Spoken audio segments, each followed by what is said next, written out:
Hey everyone, today I wanted to share from Luke 22. I'm going to start with verse 40, which says, "But Peter said, 'Man, I don't know what you're saying.'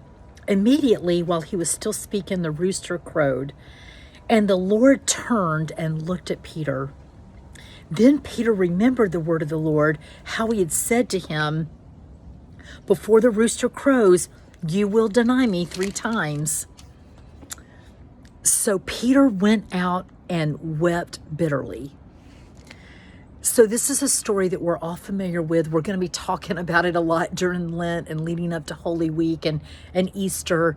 And it's just a pivotal time for Peter. And I remember reading this and really realizing that this was the time that changed Peter's life, that if he did not have this moment, we would not have had the rest of the story with Peter and all the wonderful things that he did, because Peter was just the type of person that people liked, they followed. He was a natural leader. He had gifts and abilities.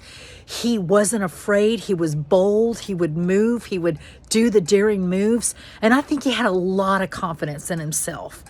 And I think that's why he even said, when Christ said, "You're going to deny me 3 times," and he said, "Oh no, you're wrong about this. You're right about a lot of things, but you're wrong about that. I would never do that." Because I think there was a lot of self-confidence. And he had a lot of skills and talents. But at this time, he realized that Peter, at his best, would deny Christ not once, not twice, but 3 times.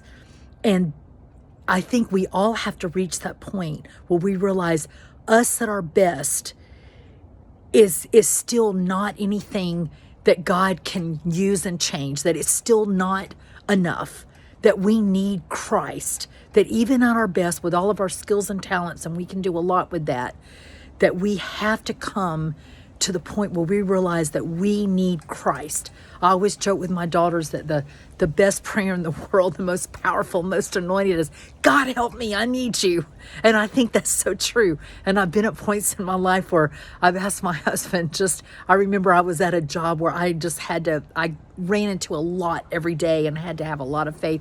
And before I left in the morning, my husband would still be in bed, and I would take his hand and I'd say, "You've got to pray for me before I leave. I can't go without a prayer. Just put your hand on my head and just pray for me that I'll have God's strength today, that he'll fill me, because I can't do this without him."